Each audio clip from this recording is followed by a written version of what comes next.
पापा, आपके लिए कुछ भी कहना आसान कहाँ है, क्योंकि थोड़े शब्दों में मेरे पापा की पहचान कहाँ है। आज के दिन मेरे रियल लाइफ हीरो मेरे पापा ने इस दुनिया में धमाकेदार एंट्री मारी थी। वैसे पापा मेरे लगते बिल्कुल हीरो की तरह हैं। ही लुक्स हैंडसम ना। इवन पिक्स भी हीरो वाली पोज में क्लिक करवाई हैं। आज पता चला कि गरिमा को डिफरेंट पोजेस में फ़ोटोज़ क्लिक कराने की आदत किससे मिली है। मॉम एंड डैड दोनों की हनीमून पिक्स भी complete Bollywood style hero heroine की तरह है, madly in love with each other and still going on. She is the one who walk that extra mile in supporting her husband and guiding her family. हम यही pray करते हैं कि ये प्यार हमेशा बना रहे। मेरे डैड रियल लाइफ हीरो के साथ साथ रियल लाइफ हीरो भी लगते हैं, एकदम परफेक्ट। मेरे पापा के बहुत किस्से हैं, कुछ फ़नी तो कुछ मेमोरेबल तो कुछ कोई सीख देने वाले। हर बच्चा अपने पापा से कुछ सीखता है।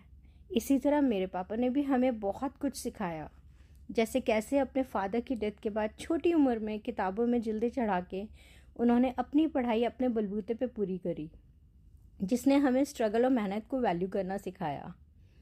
जब नौकरी लायक बने तो उनका एक किस्सा याद आ गया मुझे, जो उन्होंने हमें बताया था कि कैसे उस टाइम पर वो जॉब ढूंढने के लिए 6-7 किलोमीटर पैदल चलकर जाते थे, और कैसे जब वॉचमैन उन्हें अंदर नहीं आने देता था तो वो अपने बायोडाटा उसे पकड़ा के आ जाते थे। कोई वॉचमैन उनके सामने ही उसे वहीं फेंक देता था, तो कोई फाड़ देता था, तो कोई लेके सिर्फ रख लेता था, अंदर भेजते ही नहीं थे। पर पापा ने हाँ नहीं मानी। हर थोड़े दिन में वो दोबारा पहुंच जाते थे और दोबारा उन्हीं गार्ड्स को बायोडाटा पकड़ा देते थे। एक बार एक गार्ड ने लेने से मना कर दिया, तो पापा ने बोला कोई बात नहीं यार, इससे हाथ पोंछ लेना या रास्ते में फेंक देना, पर रख तो लो। उस दिन गार्ड को बहुत एहसास हुआ और उसने बायोडाटा अंदर पहुंचा दिया, और इस तरह पापा को अपनी पहली नौकरी मिली। और उनकी इस बात ने हमें ये सीख दी कि लाइफ में कभी हार नहीं माननी चाहिए, कोशिश करते रहना चाहिए और स्ट्रगल को एंजॉय करना चाहिए, ना कि हार मान के स्ट्रेस लेना चाहिए। बचपन में सोते समय वो हमें कहानियाँ सुनाते थे, पर सिर्फ परियों की नहीं, ऐसी कहानियाँ भी जिसमें हमें मॉरल वैल्यूज़ के लेसन्स मिले, जिसमें हमें एक अच्छा इंसान बनाने का लेसन मिले और लाइफ जीने का मंत्र। मुझे इनकी एक कहानी हमेशा याद रहेगी, a father, a son and the donkey. I am sure आप सबने भी सुनी होगी बचपन में, जिन्होंने सब कुछ खो दिया अपनी जजमेंट और अपनी सोच पे विश्वास रखने के बजाय लोगों की बात सुनकर। इस कहानी से जो लेसन उन्होंने हमें सिखाया वो आज तक हमारे काम आता है, कि लोग तो आपको पीछे खींचेंगे लाइफ में, इसलिए सुनो सबकी, पर करो वही जो हमें सही लगे। इस मंत्र ने हमें बहुत हेल्प किया लाइफ में, खुश रहने में और अपनी ज़िंदगी अपने टर्म्स पे जीने के लिए, क्योंकि अगर हम खुश होंगे तो हमारे अपने अपने आप खुश हो जाएंगे। उस ज़माने में जब फादर्स इतने ब्रॉड माइंडेड नहीं होते थे, उन्होंने उस टाइम पे हमें हर फील्ड का एक्सपोजर दिया और अप टू डेट रखा। उनका एक रूल था कि हर सैटरडे रात को मूवी नाइट होती थी और बाहर से डिनर ऑर्डर करते थे, जिससे हमारे अंदर उन्होंने अपने परिवार के साथ टाइम स्पेंड करना और मस्ती करने का जज्बा जगाया, और हमारी बॉन्डिंग एज अ फैमिली और स्ट्रांग हुई। समर वेकेशंस में हम गेम्स खेलते थे पापा मम्मी के साथ, जिसकी वजह से हम उनके बहुत क्लोज हुए और एज ए फ्रेंड रहते थे और हर बात शेयर करते थे बिना किसी हेजिटेशन के। जब थोड़े बड़े हुए तो उन्होंने बुक्स से हमारी दोस्ती करा दी, जिसकी वजह से हमारी लाइफ की नॉलेज बढ़ी और जिसने हमें लाइफ को, लोगों को और रिश्तों की ज़्यादा अच्छी समझ दी, हमें सेंसिटिव बनाया और दुनिया देखने का एक अलग नज़रिया दिया।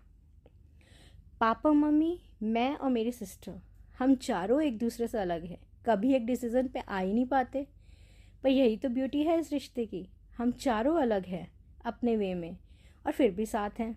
हमारे बहुत आर्ग्यूमेंट्स होते हैं, बट पापा ने कभी हमें रोका नहीं।